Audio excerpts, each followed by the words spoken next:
வணக்கம். ஸ்ரீ சிவசூர்யா ஜோதிட வித்யாலயம் வழங்கும் காலச்சக்கரம். நான் சிவசூர்யா செந்தில்குமார், கோவில் நகரம், கும்பகோணத்திலிருந்து.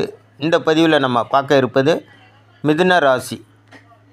ஏன் மிதுன ராசியை பார்க்குறோம் அப்படின்னா, அதாவது 2026 நம்பர் 1 அப்படின்னு இருக்கக்கூடிய இடத்துல ரிஷபம் இருக்குது, 2வது இடத்துல மிதுன ராசி இருக்குது.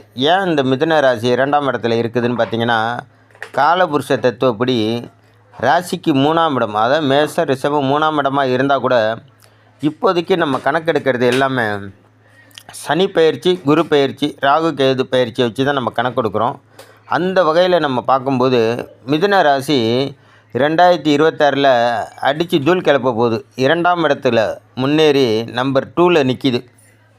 இப்போது ஒரு 3 மாத காலமாக தடை தாமதம், எந்த முயற்சி எடுத்தாலும் முன்னேற்றம் இல்லாது, எந்த முயற்சியும் தடை ஏற்படுறது, இந்த மாதிரி இருந்தால் கூட உங்களுக்கு ஜனவரி, பிப்ரவரி, மார்ச்சுக்கு பிறகு அடித்து தூள் கிளப்ப போகுது. உங்களுக்கு தான் ஜாக்பாட்டு, 2ஆம் பரிசு உங்களுக்கு தான். இந்த 2026 சனி பயிற்சி, குரு பயிற்சினால் நீங்கள் தொட்டதெல்லாம் தொடங்க போகுது, உங்களோட கெட்டதெல்லாம் விலக போகுது. அருமையான காலகட்டம் இந்த 2026 மிதுன ராசிக்கு அருமையாக இருக்குது. மிதுன ராசி மண்டலத்தை ராசியாக கொண்டவர்கள் ரொம்ப இந்த வருஷம் சந்தோஷமான மனநிலையோடு வாழ போகிறீங்க. உங்களுக்கு உள்ள மாற்றங்கள் எல்லாமே ஏற்றமாக ஆக போகுது. எதை தொட்டாலும் தொடங்க போகுது, கெட்டதெல்லாம் விலகி ஓடப்போகுது.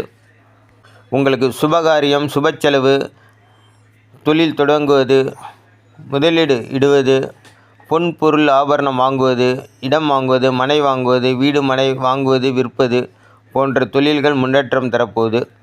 குடும்பத்தில் நல்ல ஒற்றுமை, கணவன் மனைவிக்குள்ள ஒற்றுமை, பிரிந்த கணவன் மனைவி ஒன்று சேருதல், ஊர் விட்டு ஊர் போனவங்க சொந்த ஊருக்கு வருதல் போன்ற சுபகாரியங்கள், சுப சடங்குகள் எல்லாமே உங்கள் இல்லத்தில் மங்களம் பொங்க நிறைவேறப் போகுது. உங்களுக்கு இந்த 2026 தொட்டது துலங்கட்டும், கெட்டது விலகட்டும். வாழ்க வளமுடன். நன்றி, வணக்கம். நல்லதே நடக்கும்.